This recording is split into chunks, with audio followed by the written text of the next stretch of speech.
I spoke with Sheriff Woody Wallace here today, who says the fire is about 40% contained, but the low humidity and wind can pose a problem. Myself and our photographer were here in Gregg County riding out the storm, and you could just feel those strong winds. Well, here today in Kilgore, the chef at Brigida's Hungarian restaurant came into work to see all of this. I'm here with Mallory. She's here with Cirque Italia, and we are standing on a pirate ship right now. So tell me a little bit about the show. Yeah. Things are moving fast. Crews will begin fencing in this area next week, but today local and state leaders were here to celebrate this groundbreaking. Pastor Rick's home is here completely untouched, just feet from where the church is, feeling thankful that firefighters were able to contain the flames. We've got with us this morning Miss Taylor. She is a first grade teacher. This is also her first day of school ever. Even though it is pouring rain out here, you're out here praying. So tell me a little bit about that. I'm wishing the best of luck for everyone out there,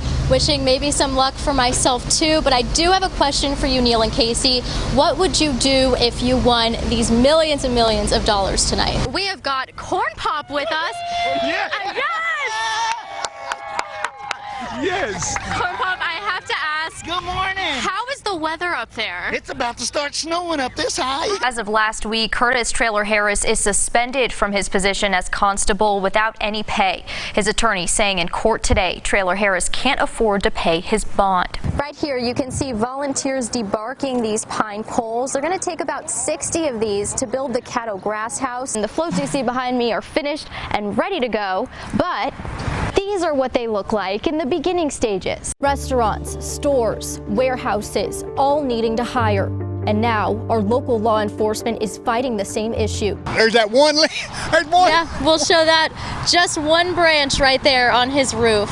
I am here with Todd. He lives in this Athens neighborhood, and he's here to tell us a little bit about what he's seen as this tornado rolled through. Counts. How many was that? It was 25. You know, 25? I could probably train up for it. You never know. Yeah, but that was pretty good. Yeah. And you're not even that out of breath, and you can still do the weather for us, right? Yeah, maybe. Okay, give it a shot. I'll have to go check out Pocella with Gigi, although I did not buy her bikini. Gigi is my Chihuahua.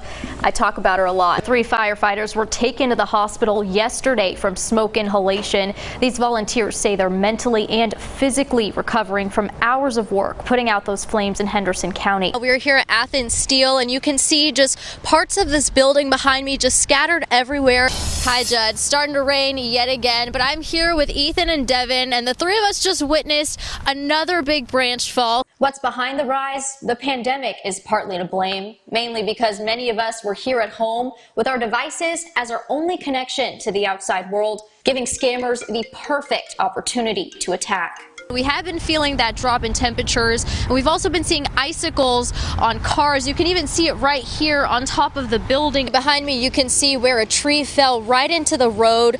Now, we were here just a little while ago and came back to see that crews were here working. We are even in front of one of the many small shops here in Troop, and lots of people are inside. We've gotten some goodies too. Well, the rain is getting a little bit heavier right now. It's just been raining continuously since we've been out here, and you can see just from this angle, just the roots, how the tree lifted up out of the ground. If you saw an animal that you are interested in today's video, they are all up for adoption here in Lufkin. And charges have now been filed against the man suspected of attacking 3 New York City police officers with a machete on New Year's Eve. Argentina fans are taking to the streets to celebrate the team's 2022 World Cup win. Super exciting. That's happening at Buckingham Palace. The royal family gathers on the balcony to watch the Royal Air Force fly past. Take a look. Damar Hamlin, a 24-year-old safety for the Buffalo Bills, collapsed during last night's game against the Cincinnati Bengals.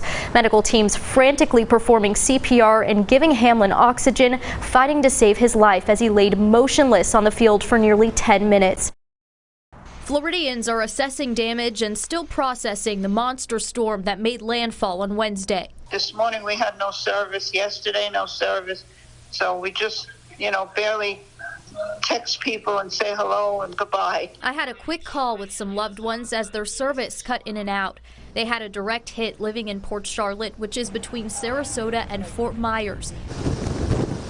Describing how they were huddled together in their hallway, hearing the intense sounds of strong winds, which reached 145 miles per hour. My house got a lot of damage, but that's okay. Your life is more important. Ian then made its way through Orlando, which also saw extreme flooding and high winds. The wind was probably the scariest part. Like, you could hear it over the TV. It was extremely loud, and you can see all of the trees like falling and like being pulled by the wind. My friend Hope in Orlando says she has power, but others aren't as fortunate. A lot of people in the area have lost power and are still without power. There was a lot of roadways yesterday you just could not drive past or drive through because of how flooded it was.